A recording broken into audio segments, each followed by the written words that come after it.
Detalles del momento. Es una visión actualizada para Nicaragua y el mundo. Es periodismo que camina hacia el futuro en beneficio de una paz para todos. Detalles del momento. Es la verdad sin odio y sin retorno al pasado. Es la propuesta responsable de la noticia, el reportaje y el comentario sin la marca destructiva de la maldad. Detalles del momento. Es una cita con Moisés Absalón Pastora, el criterio puro por los valores que nos hacen auténticamente libres. Detalles del momento. Es una voluntad solo temerosa de Dios. Detalles del momento. Gracias, amigos televidentes de Detalles del Momento. Bienvenidos a esta mañana fresca, de frío. Se empiezan a sentir esos característicos aires bastante templados, bastante propios de la época, que coinciden también con esas oleadas eólicas que se hacen sentir por todo el territorio nacional, los vientos. Junto a esta temperatura que en algunos departamentos del país, imagínense si Managua amaneció hoy fresco, ¿cómo estarán todas esas zonas altas de Nicaragua caracterizadas por naturaleza por una temperatura fresca? Pero son las bendiciones de Dios y esas las recibimos y las abrazamos aquí en un país que, como el nuestro, gracias a Dios, a pesar de sus contradicciones, vive en una armoniosa y envidiable paz para otros. Gracias por estar con nosotros y por permitirnos entrar en sus hogares. Nos vamos a nuestro acostumbrado comentario editorial.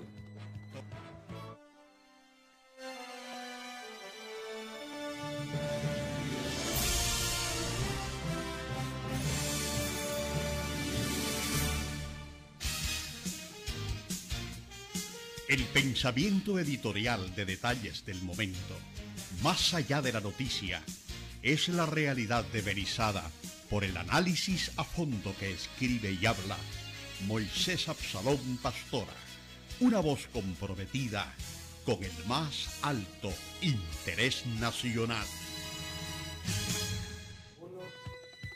La imposición de la guerra. En diciembre pasado, cuando partía a Caracas, Venezuela, para participar como parte de una delegación de los medios del Poder Ciudadano al primer Congreso Internacional de Comunicación, distinguí, comprando en uno de los kioscos en las mangas de abordaje de nuestro aeropuerto, a un personaje inconfundible. E inmediatamente fijamos miradas, como si se tratase de un cruce de espadas. Personalmente coincidimos por primera vez, pero ya nos conocíamos, y no físicamente, sino hasta en lo ideológico y en lo político. Aquel individuo era el flamante embajador del Imperio norteamericano en Nicaragua. Era Kevin Sullivan, quien me observó con cara de desprecio, indudablemente porque tiene su staff de monitoreo y sabe lo que desde aquí expreso de su país. Y con el mismo desprecio con el que me observó, también le vi. Y no por lo mal que habla de nuestro país, sino por el daño que el suyo ha hecho al nuestro, de una manera alevosa, cobarde, desproporcionada, sin razón, sin sentido, y en una actitud abiertamente lesiva contra un pueblo que, como el nuestro, nunca mereció tanto odio. Aquel instantáneo cruce de miradas de segundos pareció mucho más. Él pretendió sostener la suya pero al final tuvo que bajarla, porque la de él era de dolor, por el peso de la verdad que el imperio tiene que escuchar en toda parte del mundo, que ofende y asesina. Y la mía era la de un nicaragüense que, orgulloso de la altivez de su origen, repugna desde lo más profundo de su ser todo lo que la soberbia y la arrogancia de quien se cree el dueño del planeta nos ha hecho a nosotros, en particular a través de la historia. Su conducta criminal, en la que insiste con el concurso de vergüenzas que desgraciadamente nacieron aquí. Traigo esto a colación porque muchos países en el mundo, en mayor o menor magnitud, lo que no es relevante si consideramos que al final una agresión, por muy pequeña que sea, siempre es ofensiva y lesiva, son víctimas de la insaciable sed de poder y dominio por parte del imperio norteamericano, donde siempre tiene a un embajador que representa al inquilino de turno de la Casa Blanca, pero con la particularidad generalizada de ser odiado por los pueblos a los que avasalla en su sed de conquista. Siempre he comentado abiertamente que por los avatares de mis luchas nunca llegué a bachillerarme. Cuando estuve a punto de hacerlo, abandoné el 5º año y me fui tras el olor de la pólvora a mi segunda guerra, después de haber participado en la primera contra el dictador Somoza, y en consecuencia nunca llegué a la universidad para graduarme en periodismo. Pero desde 1982 lo ejerzo empíricamente, y eso, aunado a las experiencias políticas que la existencia me impuso vivir, me dio lo que desde esta carrera, profesión u oficio, se llama olfato para el análisis, la noticia y el comentario. Y en ese sentido, cuando algunas personas a mí me decían que Donald Trump era un empresario que desarrollaría al mundo, porque lo que quería era únicamente hacer negocios y que no vendría con la misma política invasiva e intervencionistas de sus antecesores, yo les decía que no, que eso estaba muy lejos de ser real, que este era el peor de todos los anteriores, que estábamos frente a un loco, un demente, que nunca tuvo jefes, que jamás se dejó asesorar y que cuando soltara las garras nos íbamos a dar cuenta que la peor amenaza para el mundo después de la Segunda Guerra Mundial había llegado a la Casa Blanca.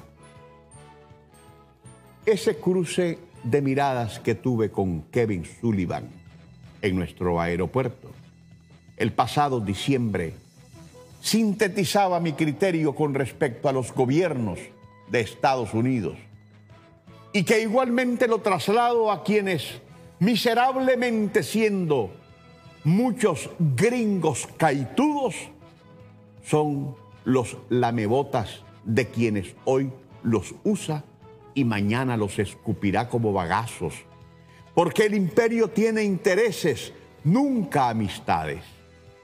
Y se los dice quien estuvo en la contra, quien estuvo tan cercano a los centros de decisión de aquella guerra en los 80s, que sabe quién es quién y cómo actuaron y cómo vivieron y qué salarios recibían tan solo para manipular al campesino combatiente por el que nunca hicieron nada. Pero al que los washingtólogos solo recuerdan en sus demagógicas exposiciones de cátedras democráticas para seguir justificando los dólares que reciben a cambio de seguir haciendo otra vez la guerra.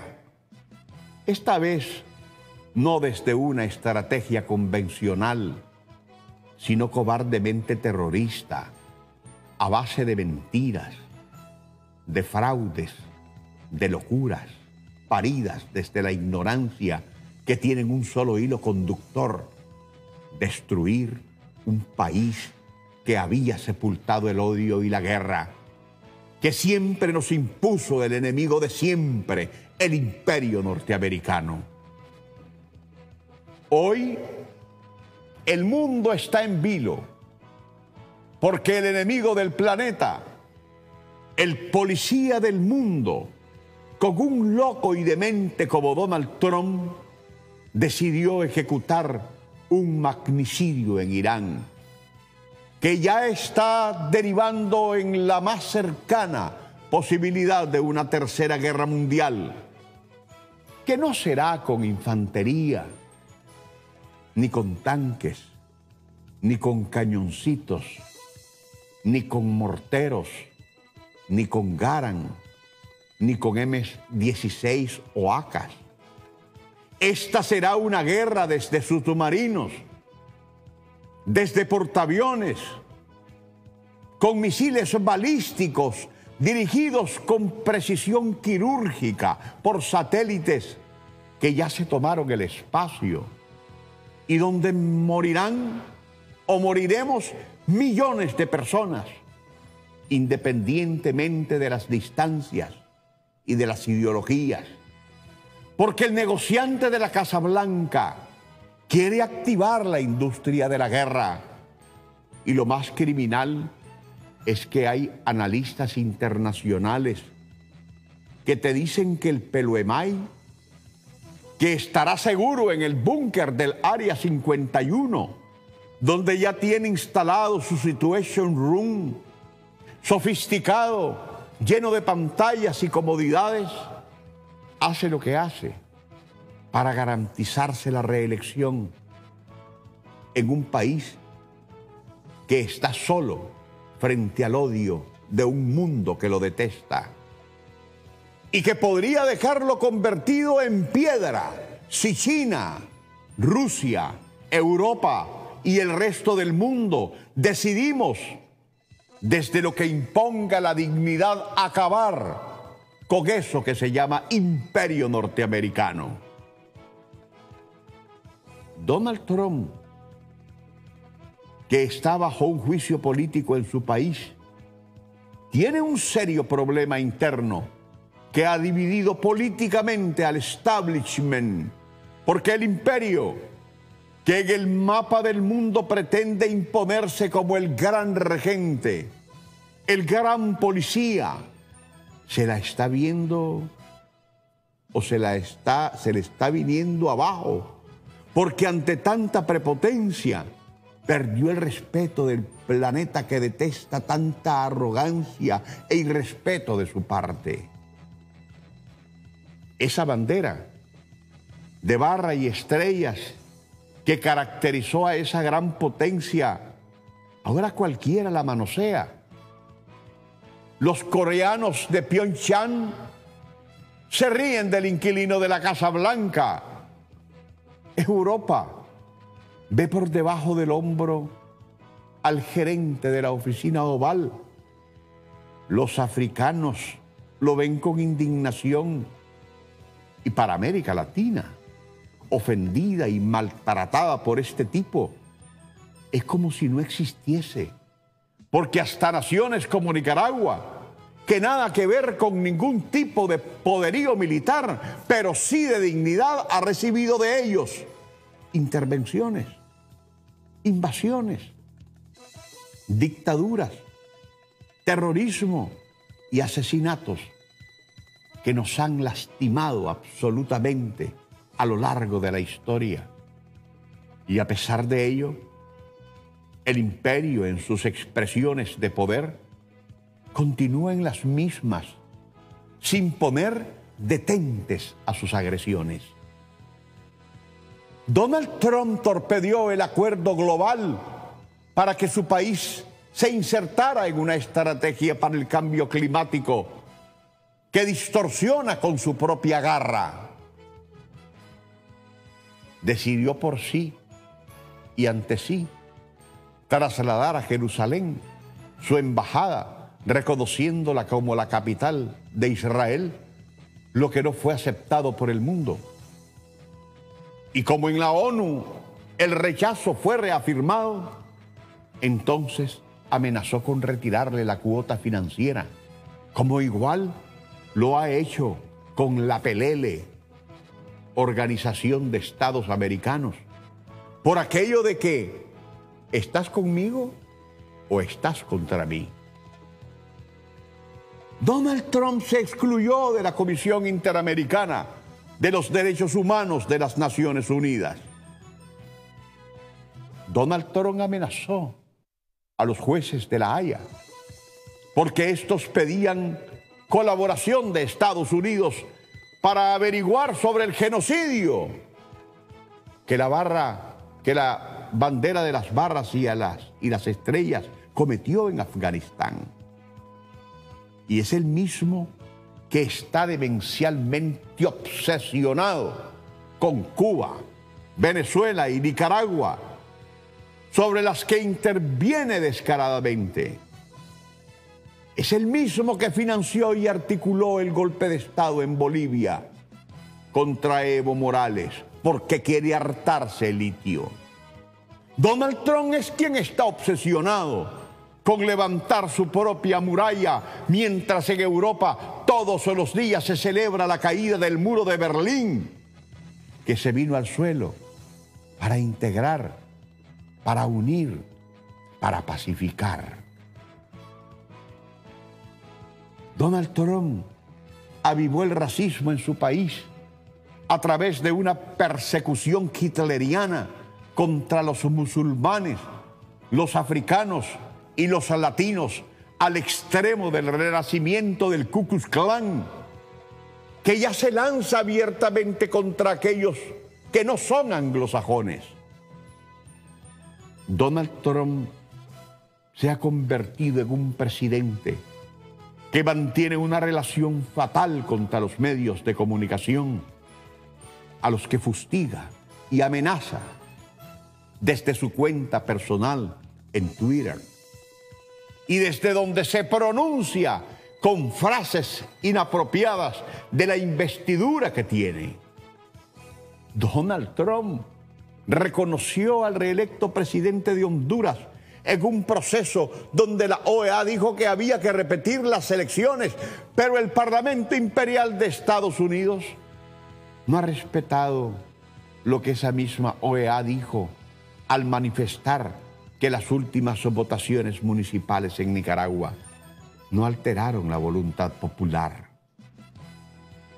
Ahora bien, tratemos de buscar respuestas a una serie de interrogantes que, originadas desde el sentido común, se hacen en las redes sociales como un mecanismo para tratar de entender toda la aberrante política exterior del imperio, que por sobradas razones se hace odiar y con mucha eficiencia.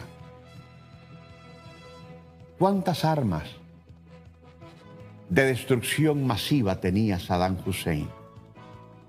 Ninguna. ¿Cuántos muertos dejó la intervención democrática de Estados Unidos en Irak? Más de 500,000. ¿Quién se quedó con el petróleo y el negocio de la reconstrucción de Irak? Las corporaciones yanquis. ¿Cuántos derechos civiles recuperó el pueblo iraquí? Ninguno. ¿Cuántas sanciones y bloqueos sufrieron los dictadores Videla, Pinochet, Somoza, Batista, Ríos Montt, Banzer o Trujillo? Ninguna. ¿Cuántos fueron financiados y bendecidos por Estados Unidos? Todos. ¿Cuántas bases militares yanquis hay en Venezuela? Ninguna. ¿Cuántas bases militares yanquis hay en Colombia? 9. ¿Cuántos casos de desaparición forzada hay en Colombia? Cerca de 80,000 entre 1970 y 2018 y 7.7 millones de desplazados. ¿Cuánta conmoción mundial producen estos hechos? Ninguna. Y el presidente Duque se reúne con Trump por la crisis en Venezuela. ¿Quién votó por Juan Guaidó? ¿Trump? ¿Trudeau? ¿Duque? ¿Macri? ¿Bolsonaro? ¿Piñera? Y toda esa liga de lamebotas. ¿Quién votó a Nicolás Maduro? 6.245.862 venezolanas y venezolanos. ¿Qué país tiene la mayor reserva de petróleo del mundo? Venezuela. 360.000 millones de barriles. ¿Qué país es el mayor consumidor de petróleo del mundo? Estados Unidos.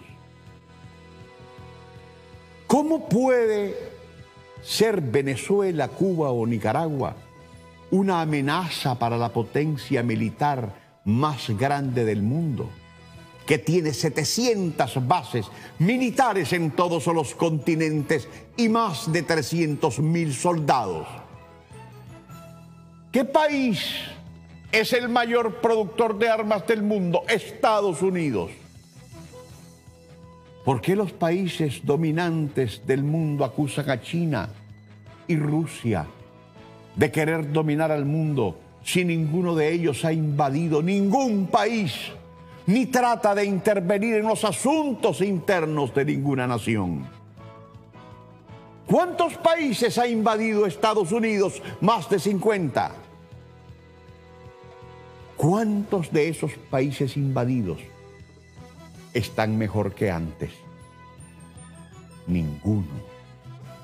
¿Cuánta democracia, derechos humanos y ayuda humanitaria llegó junto a las tropas yanquis? ¡Ninguna!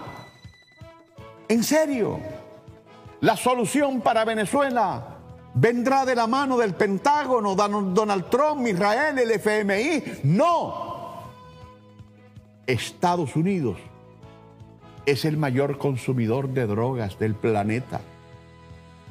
¿No se preguntó usted por qué no la extermina con semejante poderío armamentista y tecnológico que tiene? Amigos televidentes, no hay peor cuña que la del mismo palo.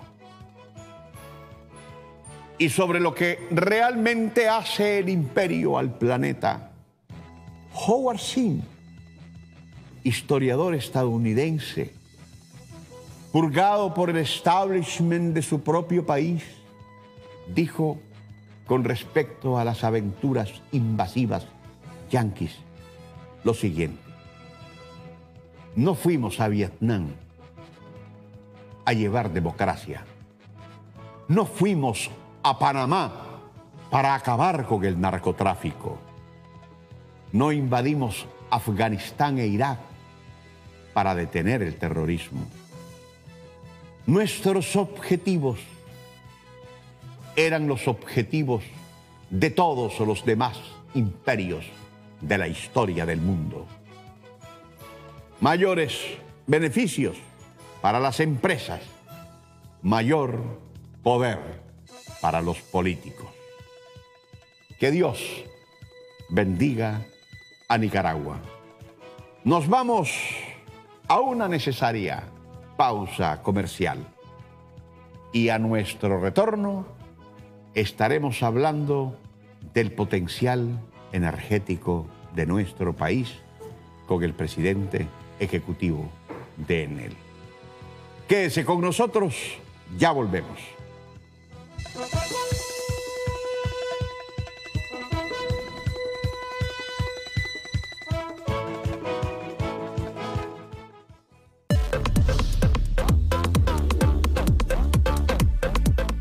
Berkeley International School, centro educativo de enseñanza bilingüe donde propiciamos el desarrollo integral de nuestros niños y jóvenes. Contamos con un cuerpo de docentes profesionales con amplia experiencia en el enfoque académico. Nuestras instalaciones tienen todo lo necesario para satisfacer las más altas expectativas de quienes confían en nosotros. Porque la mejor educación para tus hijos está en nuestras manos. Ven y forma parte de la familia Monberkeley.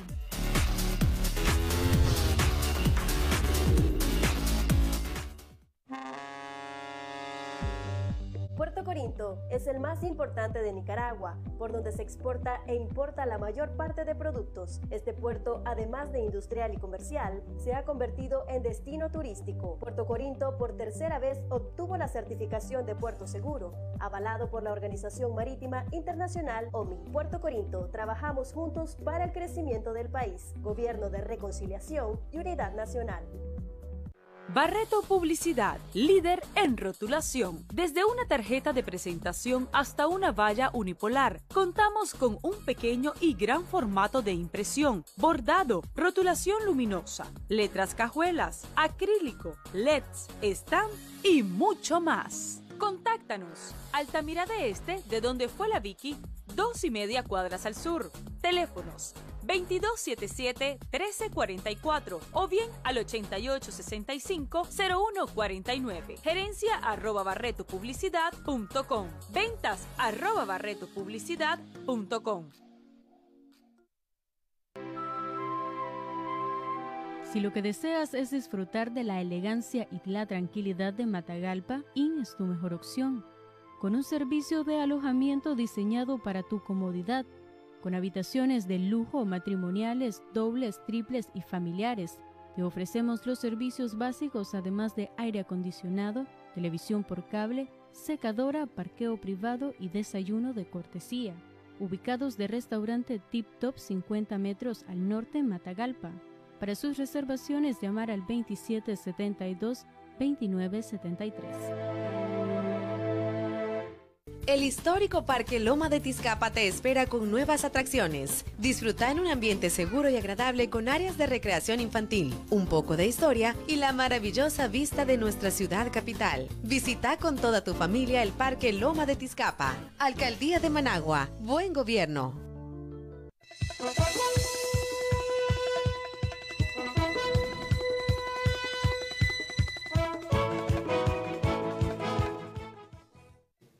Gracias, amigos televidentes, por continuar con nosotros. Nicaragua tiene un inmenso potencial energético, diferentes fuentes para poderla explotar, cargarla en nuestros abastecedores y posteriormente distribuirla a todo el país, que es una tarea titánica si consideramos que más del 96% del territorio nacional está iluminado. Pero para llegar a esa cifra tan importante, necesitamos recurrir a fuentes de energía. Por eso hemos invitado hoy, por primera vez, nos acompaña en nuestro set el ingeniero Ernesto Martínez Tiffer, presidente ejecutivo de la empresa nicaragüense de electricidad, a quien le damos la más cordial bienvenida. Ilustre varón, muchísimas gracias por acompañarnos. Gracias por la invitación. ¿Cómo lo recibe este 2020?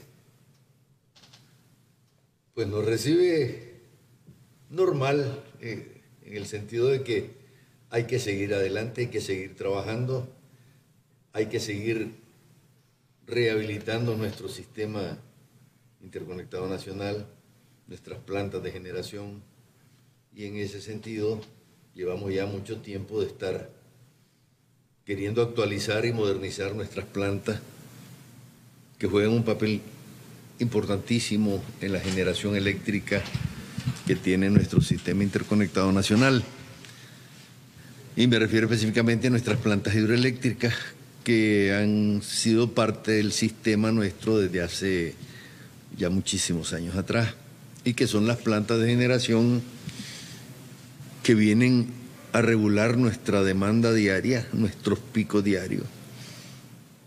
Que la demanda diaria pues varía conforme las horas y una de las formas que tenemos en este momento de suplir esos picos y esa demanda pues nuestra generación hidroeléctrica.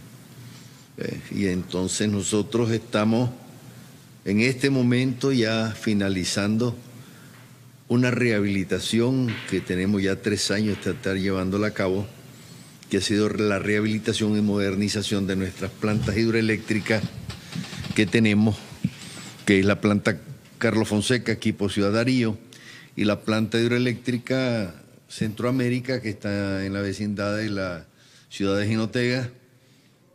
Fueron ya rehabilitadas, cada planta de estas tiene 50 megavatios de capacidad, 2 turbinas de 25 megavatios cada una, y hace ya unos 3 años atrás empezamos a generar con la planta hidroeléctrica La Reinaga, que la construimos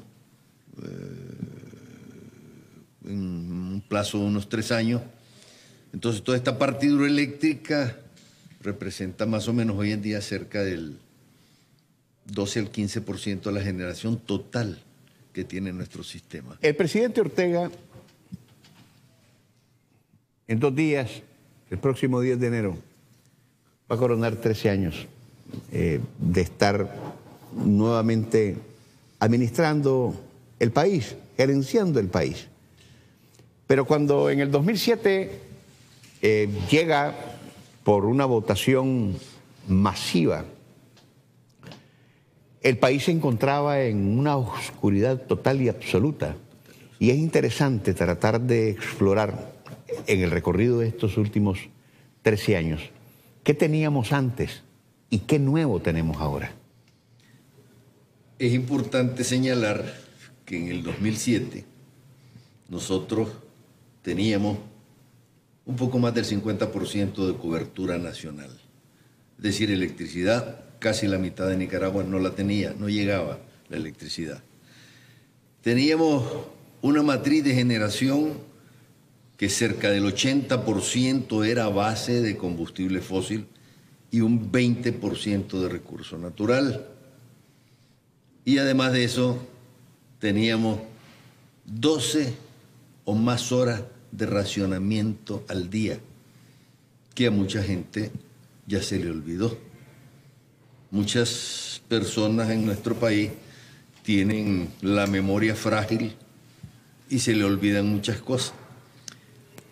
Y en el corto periodo de 2 años, antes de los 2 años se terminaron los racionamientos y se comenzó a hacer un cambio en la matriz de generación mediante la implementación de la construcción de centrales geotérmicas, hidroeléctricas y eólicas básicamente, ayudados por la parte de biomasa que los ingenios azucareros, mediante la utilización del bagazo de la caña de azúcar, una vez que se le ha extraído el jugo, se puede utilizar como combustible, además que se ayudan también con un poco de astillas de madera de árboles de crecimiento rápido, pues han venido a cambiar la matriz de generación a tal punto que hoy en día el 60% o más de la generación de nuestro sistema es a base de recurso natural. Es decir, pasar de un 20% a un 60% es algo que no solamente ha sido reconocido por nosotros. ¿Se puede graficar eso como una vuelta de calcetín? Totalmente, totalmente. Es que eso no existía, ni se esperaba que en el corto plazo que se logró esto en nuestro país, mediante la sabia conducción del comandante Ortega, esto no se hubiera logrado jamás. Porque si, de haberse podido, ¿por qué permitieron los gobiernos anteriores haber llegado al punto este? Porque si hubieran tenido la visión, no hubieran permitido nunca haber llegado al punto en el cual nuestro país se encontraba en el fondo del barril en términos de generación eléctrica. Jamás comprendieron, creo yo, que la energía más cara es la que no se tiene. La que no se tiene. ¿Y cómo impulsa la economía un país energizado? Si es que sin energía no hay nada, Absalón. No existe. No puede haber un desarrollo.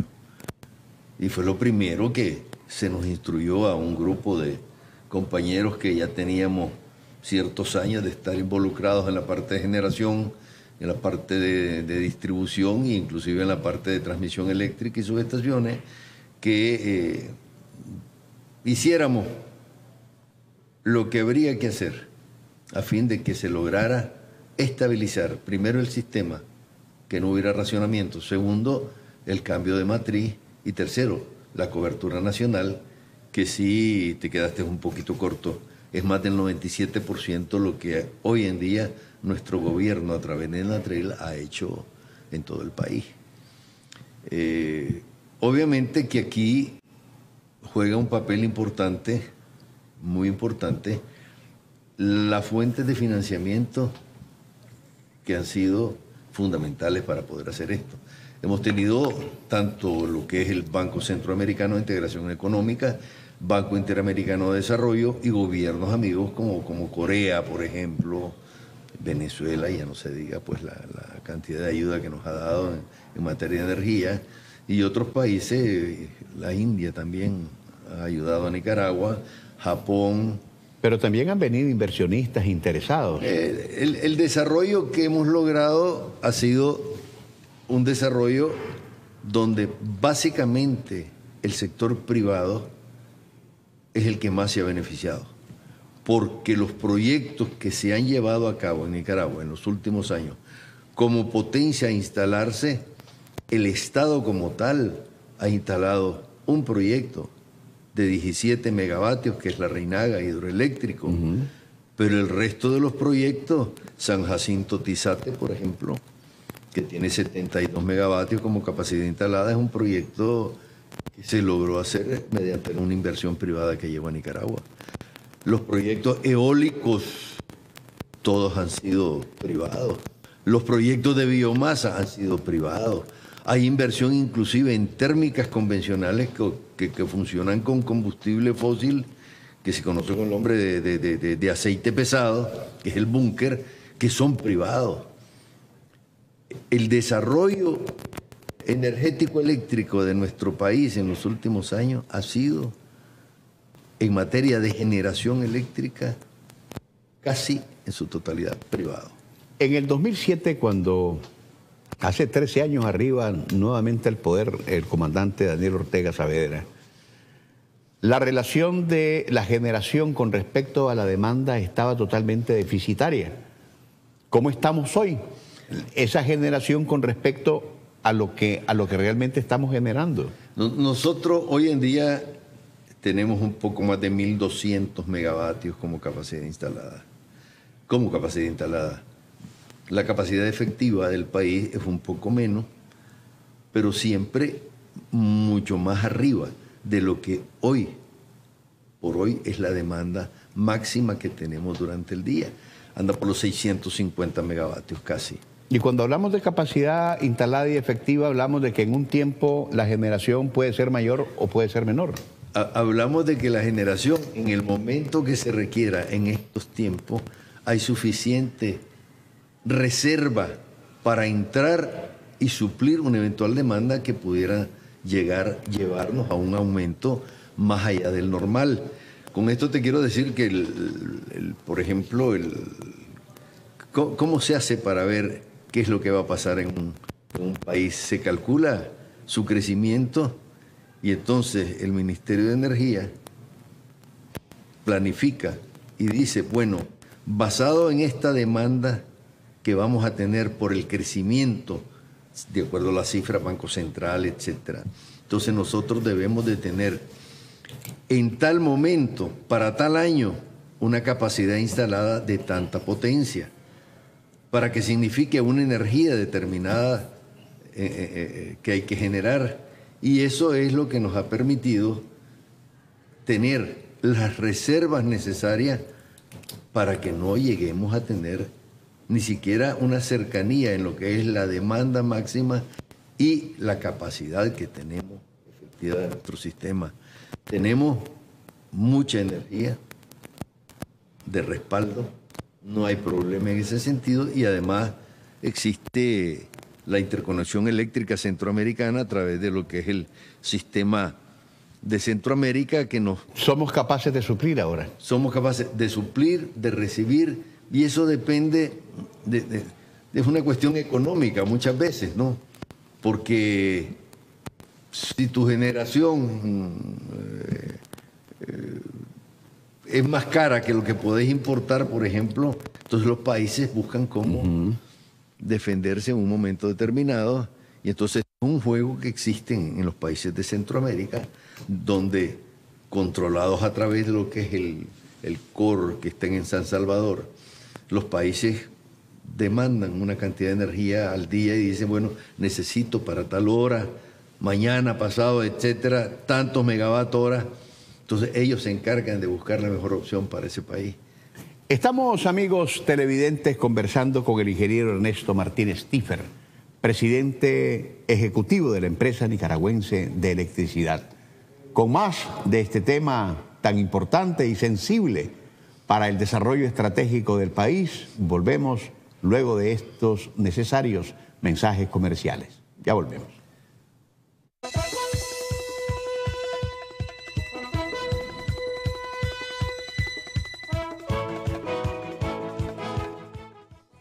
Clínica Dental La Merced, con 37 años de experiencia, donde puedes encontrar todas las especialidades dentales en un solo lugar, con tratamientos en endodoncia, implantes dentales, ortodoncia, odontología estética, cirugía maxilofacial, blanqueamientos, prótesis totales y rehabilitación oral. Posee amplias instalaciones, equipos de calidad y una clínica móvil, además de ofrecer convenios empresariales y financiamientos de 3 a 12 meses para cualquier tratamiento dental.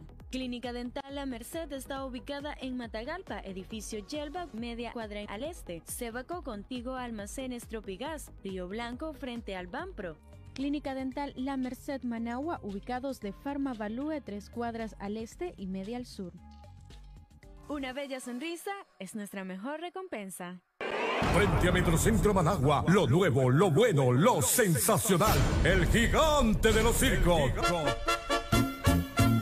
Desde Chile, los payasos más famosos, Montini. ¡Ya estamos aquí! Tigres reales de Bengala, jaguares del Brasil, acróbatas que han triunfado en Europa. ¡Frente a Metrocentro! Funciones lunes a sábado, 5 de la tarde y 7:30 de la noche. Domingo y días festivos, 3 de la tarde, 5 de la tarde y 8 de la noche. Los niños pagan 50 Córdoba en cualquier localidad. Circo Gigante de América, totalmente renovado. Hotel Tierra Mía, el lugar perfecto en el corazón de Managua, ofreciéndote un amplio servicio para hacer de tu día una travesía inolvidable. En nuestro bar, karaoke y restaurante con una maravillosa vista a la ciudad. Viví la experiencia de tu vida con nosotros. Contamos con habitaciones confortables, área de gimnasio y una sala de reuniones para tus eventos especiales. Búscanos en Facebook como Tierra Mía Hotel. Para mayor información, llámanos al 2231-0373. Estamos ubicados en Bolonia, de la Iglesia San Francisco, una cuadra al norte. Estamos dando mucho de qué hablar. Criterios, opiniones, temas, entrevistas, invitados, noticias, análisis, reportajes, información, coberturas, hechos, deportes. Y es que hablando es como se entiende la gente. Radio 800 AM, la gigante internacional del dial, 50.000 vatios de potencia.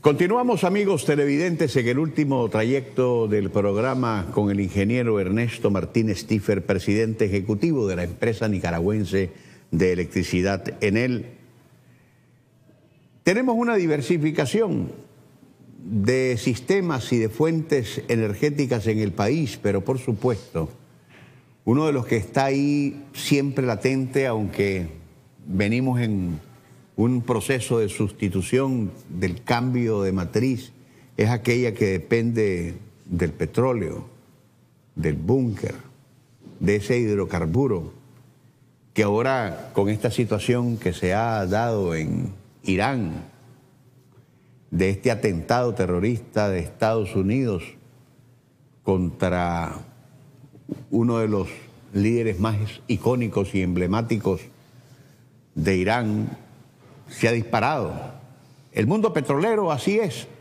Espera un estornudo para inmediatamente bañar a todos los que sufrimos los embates económicos cuando el efecto dominó que genera el petróleo golpea las economías, no solo en lo macro, sino en lo micro de nuestros hogares y de nuestra situación personal. Sobre este particular, ingeniero Ernesto Martínez Tiffer, ¿cómo estamos en cuanto a este referente del petróleo, considerando que tenemos plantas que se movilizan, que actúan, trabajan en base a esto? Bueno, Nicaragua es nuestro país tiene tantos recursos que inclusive dentro del área centroamericana diría yo que quizás sea uno de los pocos donde el recurso hidrocarburo se encuentra presente.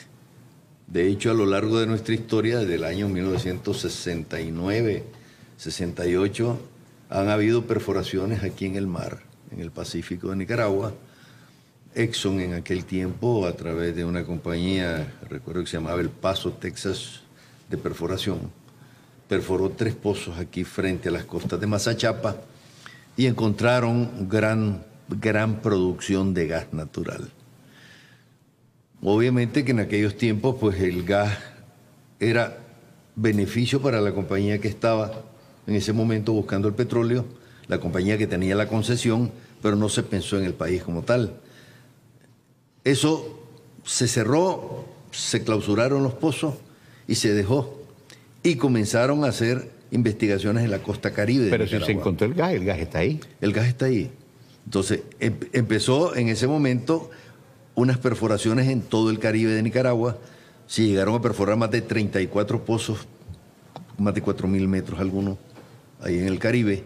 Se encontró cierta producción de hidrocarburos, pero también fue algo que no sabemos a ciencia cierta qué fue lo que se encontró. Comenzamos a hacer la recopilación de todos los datos que habían. Y en los últimos años, una compañía de Noruega, se llama Statoil, comenzó a hacer unas investigaciones basadas en todos los documentos que ya existían. Definieron un plan estratégico de unas investigaciones geocientíficas que permitieran definir que sí había o no había recursos, y en estos momentos nosotros tenemos ya inclusive ubicados los sitios con altas posibilidades de encontrar el recurso, el hidrocarburo, aquí en diferentes formaciones que tenemos a lo largo de nuestro mar Pacífico, paralelo a la costa, y esperamos que a fines de este año, próximo del otro, estaríamos dando inicio a una campaña de perforaciones para encontrar hidrocarburos en el Pacífico de Nicaragua. Las inversiones que se han hecho han sido millonarias, más de $70 millones invertidos ahorita por esta compañía. Y es que tenemos esperanza y seguridad de que ahí hay hidrocarburos, que vamos a encontrar recursos, y sería para Nicaragua, digamos, en este momento, diría yo, el proyecto de mayor impacto a nuestra economía nacional. Debería de pensar que las negociaciones en función de las perforaciones que se van a hacer, o se están haciendo, para la búsqueda de este importante recurso como es el hidrocarburo, el petróleo, Nicaragua está en la mesa, en el punto más importante del acuerdo, pues, porque uno piensa los inversionistas, pero los inversionistas generalmente a veces se quedan con todo. No, las cosas han cambiado muchísimo, desde que llegó el nuevo gobierno del comandante Daniel Ortega. Entonces, aquí las cosas han cambiado en el sentido de que en el Ministerio de Energía y Minas, donde se otorgan licencias, permisos, etcétera, ya está todo controlado y obligan a las compañías a entregar información. Nosotros sabemos lo que se ha hecho. No sabemos cuánto ha costado lo que se ha hecho, cuáles son los resultados que se han obtenido. Y naturalmente que el país, como dueño del recurso, entra en participación con las compañías extranjeras que vengan a querer desarrollar el recurso. Yo se lo planteo así porque ha sido siempre un misterio este asunto de las exploraciones, y cuando se anuncia que vienen a perforar a determinados lugares, uno, chocho, dice, ¿será posible que realmente tengamos petróleo? Porque solamente me pongo a pensar en el impacto catapultador que esto representaría para nuestro país. Por supuesto, yo creo, y te repito, el proyecto de mayor impacto que podemos tener nosotros en este momento es la búsqueda de petróleo, tanto en el Pacífico como en el Caribe. En este momento estamos enfocados al Pacífico, en la cuenca Sandino, que se conoce con ese nombre, las formaciones y todo lo que se ha hecho como estudios geofísicos, geoquímicos, geológicos en la zona, dan indicaciones de altas probabilidades. De lo contrario, no se estaría buscando cómo invertir la perforación de un pozo de esto que cuesta 120 millones de dólares. Por el hecho de que hay que traer la maquinaria especialmente, eso tiene un costo enorme. La perforación del pozo, la logística del pozo, en fin, son perforaciones costosísimas, y para que un pozo llegue a costar 120 millones de dólares, y para invertir eso significa que los estudios que tengo me animan a hacer esa inversión. Y además de que lo que pueden encontrar ahí es lo suficientemente atractivo que valga la pena para la inversión de los 120 millones de dólares. Exactamente. Ahora, naturalmente que no se trata de perforar un pozo, solamente se trata de perforar varios pozos. Entonces, obviamente que al perforar varios pozos los costos se bajan un poco porque no le atribuyes al primer pozo el costo total, por ejemplo, de la traída de las plataformas de perforación que vienen desde lejos, que no pueden pasar por el Canal de Panamá, que tienen que ir a dar la vuelta por el Estrecho Magallanes, subir por el Pacífico porque vienen de Europa. En fin, pero estamos muy ilusionados y emocionados con esto. Hay mucho optimismo, estamos seguros. Ojalá, ingeniero, que esto sea una realidad para que pueda recibir esa bendición. Nada más que esa bendición, cuando la tenemos, algunos países, hay moscas que andan sobrevolando en el asunto, y de repente si Venezuela tiene petróleo, si Irán tiene petróleo, si Irak tiene petróleo, si Kuwait tiene petróleo, entonces un moscón que anda por ahí considerándose el regente y el policía del mundo cae y asalta sobre esos países. Así es, esas son cosas que tenemos que correr el riesgo de todas formas, ¿no?